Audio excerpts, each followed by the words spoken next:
Hello বন্ধুরা, আরকে কিচেনে আপনাদের সকলকে ওয়েলকাম জানাচ্ছি।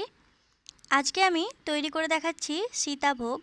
তো চলুন দেখে নেওয়া যাক আজকের আমার ভিডিও। প্রথমেই একটা পাত্রের মধ্যে নিয়ে নিচ্ছি ছানা। আমি 1 লিটার দুধকে ভিনিগার দিয়ে কাটিয়ে তারপর সেই ছানাটা 1 ঘন্টা ঝুলিয়ে রেখেছিলাম জল ঝরানোর জন্য। এরপর ছানাটা নিয়েছি, দেখুন কত সুন্দর নরম তৈরি হয়েছে ছানা। এখন ছানাটা হাত দিয়ে ভেঙে নিচ্ছি। এরপর হাতের তালুর সাহায্যে ছানাটা খুব ভালো করে মেখে নিচ্ছি। প্রায় 5 মিনিট আমি এই ছানাটা মেখে নেব। 5 মিনিট পর এখন এর থেকে কিছুটা পরিমাণ উঠিয়ে নিচ্ছি নিকুতি মিষ্টি বানানোর জন্য। বাকি যে ছানাটা আছে তার মধ্যে দিয়ে দিচ্ছি 3 চামচ কর্নফ্লাওয়ার। আমার কাছে যেহেতু গোবিন্দভোগ চালের গুঁড়ো নেই, তাই আমি এখানে কর্নফ্লাওয়ার ব্যবহার করছি। তবে আপনাদের কাছে যদি যে কোনো ধরনের চালের গুঁড়ো থাকে তাহলে সেটা ব্যবহার করতে পারেন, বা যদি গোবিন্দভোগ চালের গুঁড়ো থাকে অবশ্যই সেটা ব্যবহার করতে পারেন। কর্নফ্লাওয়ার ব্যবহার করার কোনো প্রয়োজন নেই। তাহলে এখন আবারও ভালো করে হাত দিয়ে মেখে নিচ্ছি। ছানা খুব সুন্দর করে মেখে নেওয়া হয়ে গেছে।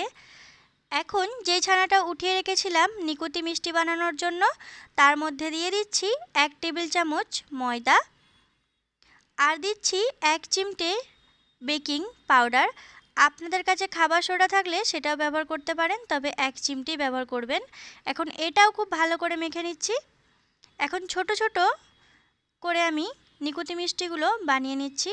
গ্যাসের ফ্লেম চালু করে একটা প্যানের মধ্যে দিয়ে দিচ্ছি 1 কাপ চিনি, 1 কাপ জল, একটা দারচিনির টুকরো, 3টে এলাচ, 2টো লবঙ্গ। 2 মিনিট ফুটিয়ে চিনি শিরা তৈরি করে নেব। একটা কড়ার মধ্যেও আমি তেল গরম করে নিয়েছি। গ্যাসের ফ্লেম এখন লোয়ে করে দিলাম। লো ফ্লেমে নিকুতি মিষ্টিগুলো ভেজে নিচ্ছি হালকা লাল করে। দেখুন হালকা লাল করে ভেজে নেওয়া হয়ে গেছে। এখন উঠিয়ে নিয়েই সরাসরি দিয়ে দিচ্ছি চিনি শিরার মধ্যে।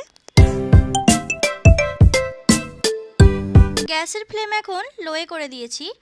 আর একটা গ্রেটারের সাহায্যে কিছুটা পরিমাণ ছানা নিয়ে এই রকম গ্রেট করে সীতাভোগগুলো আমি বানিয়ে নিচ্ছি।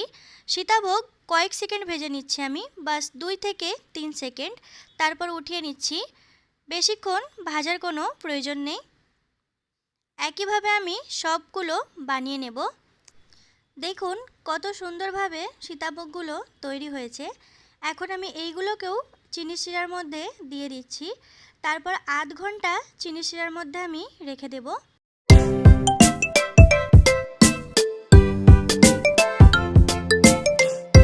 আধ ঘন্টা পর চিনি শিরা থেকে মিষ্টিগুলো আমি ছেঁকে তুলে নিয়েছি। একটা পাত্রের মধ্যে নিয়ে সাজিয়ে নিয়েছি। আর দেখুন কত সুন্দরভাবে তৈরি হয়ে গেল সীতাভোগ মিষ্টি।